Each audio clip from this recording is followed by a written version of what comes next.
Love the draw knife. What an awesome tool. You know, these have been around for more than 1,000 years. Pretty much unchanged. This is one of the Kirshen range of draw knives. They come in varying sizes, from the little 140mm one here to the 300mm. Several sizes in between. They come with a curved blade and with a straight blade. I just love using these. And of course the essential, well, not essential, but historic friend to the draw knife is of course the shaving horse, upon which I am seated, that trusty steed.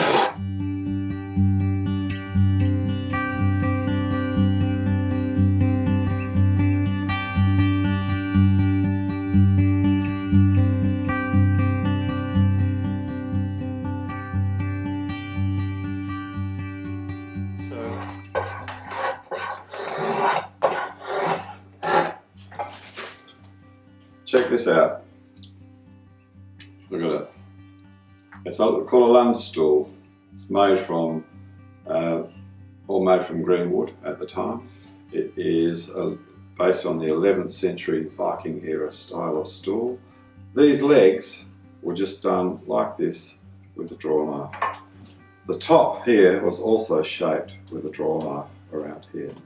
So you can just see how you can create something really nice just using this wonderful tool. Beautiful, eh? So let's just have a little bit of a look at how this works. First of all though, it needs to be sharp. How do you sharpen? People often ask me, how do you sharpen these? Well, here's one of the 300mm ones. Look at that, it's like the Harley of draw knives. Beautiful. So, we've got a blade here. When you get it out of the packet, it's beautifully ground, but it's not sharp. The grind marks, essentially, if you could look close enough, will give you a serrated edge. So what we're going to do is I'll show you how we can sharpen this up.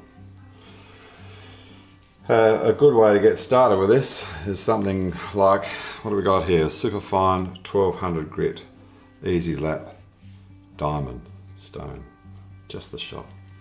I'm holding it in here so it's nice, locked in, nice and still. I want this to be laying on the bevel. I don't want to create a micro bevel. It's a bit like the carving knives, we just want that one big bevel. And I'm going to work myself back and forth here, keeping it flat. So what I should be able to see is the wear marks. It's got a very slight hollow ground, and so I want to see the material coming off over here and over there. So I'm going to work my way back and forth, keeping it nice and flat. So what we're doing is we're wearing off some of those serrations from the factory grinding. So that'll be getting sharper and sharper on the edge here. And just as with planes and chisels, we also want to do a bit on the back as well. We don't want it to be, don't want to put a bevel on that either. So we're going to be almost flat in here. Now these are shaped with a not quite flat. I'm just going to lift it a tiny amount just because I want to see only just that I've got that material coming off from the center of the grind here over to there. That's looking pretty good. So again, no micro bevel. So what that's doing is taking that down. Well, that's feeling pretty good. But I want to go the next step. I'm going to polish it even further. So for that, I'm going to use my strop. So we've got here the Flex Cut knife strop, charged up with a cutting compound on it, so in the leather. So I've got to go this way. If I go that way, the blade's just going to cut into the leather and ruin my strop. Back and forth like this. I'm going to work my way. I'm doing exactly what I did essentially. I'm going from the edge to the back of the bevel here. gradually abrading that down further. So if you could look even closer, you'll see that we're wearing that down. It's like working through the grits when you're sanding. You know, if you polish your car often enough, you end up with no paint left, because each time you polish it, you're cutting off a few molecules off the surface. That's exactly what we're doing here. You can see the colour in this. That's little particles of metal which are embedding into the leather. So I'll do this so that I'm polishing that edge at the same, and in that process I'm making it sharper and sharper. On the back side, can do the same thing. Now over time, as I continue to sharpen this tool, all these grind marks on the back will disappear. It'll end up nice and shiny. But I'm not going to waste a whole lot of steel to do that. I don't need it. This is really razor sharp now. It's just lovely. So that's going to work a treat. Let's test it out, eh? The principle with the shaving horse is I can just keep end for ending it, turning it, moving it around. So where I'm heading with this, I've split this out of a little section of branch. This wood's a bit greenish, which is kind of nice. And so I will get 4 legs out of it for a stool or a little sawhorse or something like that. So I'm going to use this as a way of just demonstrating some technique. Let's just try this out first. Oh yeah, beautiful. Now the thing about this, a draw knife is a bit like a chisel. There's no depth stop on it. So it's all about the angle in which I hold it. If I want to tilt the blade, skew it like this, you see I get those beautiful curly shavings off there? That happens because I've skewed the blade, so it's slicing the wood off. If you've got gnarly bits here and there, sometimes it'll just cut more cleanly when you skew the blade. I can skew it either direction, but when I just want to hog it off, I can. Now this beautiful big 300mm one here is more than what I need. Mostly in my workshop I've got smaller ones, but when you're working with bigger stuff, you can also create flat boards out of it with these nice wide ones.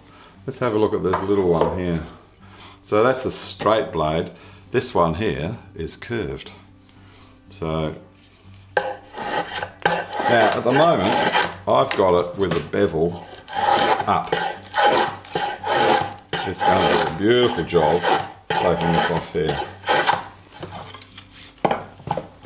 If I have it bevel down, I can actually start to put some curves in it, because I can come back up and out by rolling my wrist.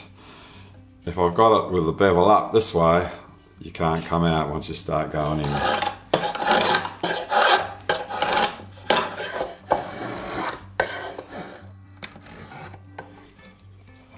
So where I'm heading is I'm going to turn it into a cylinder, a bit like I did this one earlier.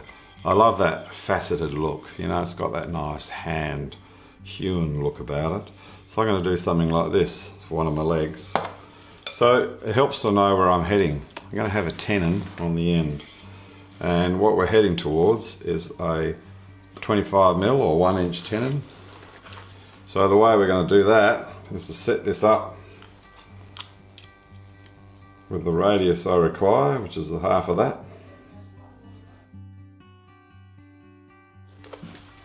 Now I'm going to use this to mark my circle on the end where we're heading. So which end will I do this on? It really depends on what's happening with my timber. I reckon I could just get it out of here. That'll work. That leaves me a little bit more down the bottom end there. So I'm just marking this in here. So that's where my tenon is going to come to. I'm going to not cut past that line there.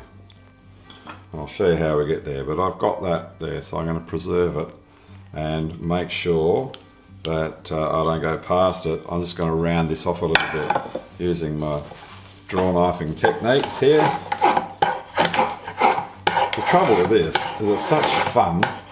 I'm running workshops teaching people how to do this stuff, it's not unusual that people get into the zone and next thing you know, they've got a very long toothpick. And that's not what we're looking for. It's such a delight to use.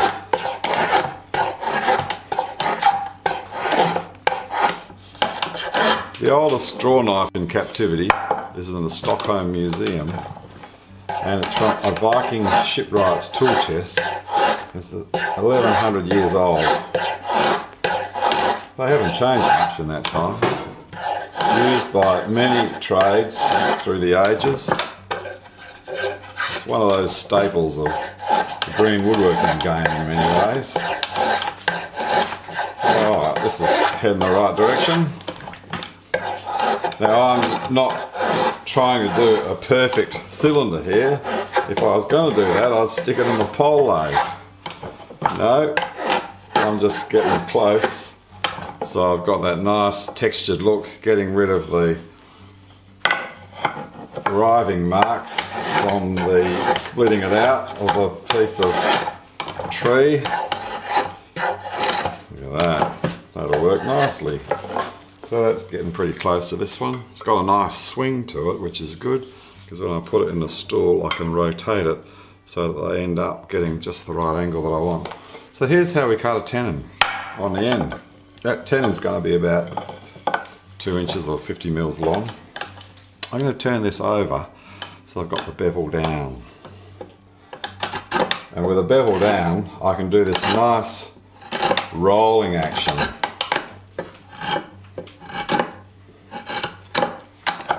I'll just keep working my way around with that.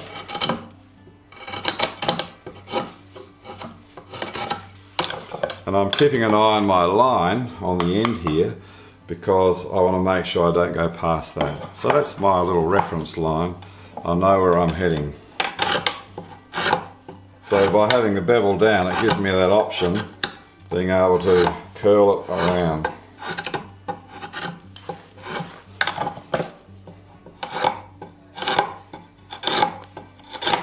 So it doesn't take very long just to cut this tenon on the end here. What I'm looking for is to keep it so the sides are pretty much parallel. Sometimes what I do with it is I would have a block of wood with a hole already drilled. I might be doing in the stool seat with my 25mm or 1-inch bit in the brace, and then I can do a test fit.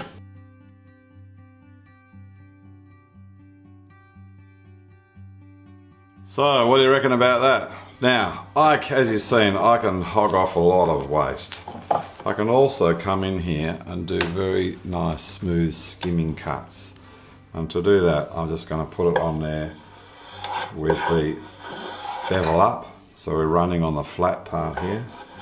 And I'm looking at those facets, and I'll just be taking off those sharp edges that are rising from the facets. So I can do really nice, gentle skimming cuts here as I round it out a bit.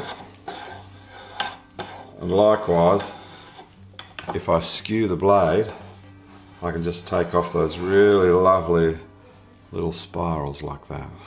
Pretty cool, eh? So it's not just about shifting vast amounts of material, though it can do that. I can also use it as a beautiful shaving tool. Take off what I need. So this is just going to give me a really nice texture on the leg of these stools. So these German-made Kirschen draw knives are beautiful to use. A delight, just as lots of these old traditional tools are. So they're a lot of fun to get to know. Make sure that it's really sharp, and then make sure you protect this edge, that it doesn't get bashed against things. You want to keep it nice and sharp. And then you can just keep getting hours and hours of pleasure out of these as they do some serious and some very careful work for you. So enjoy.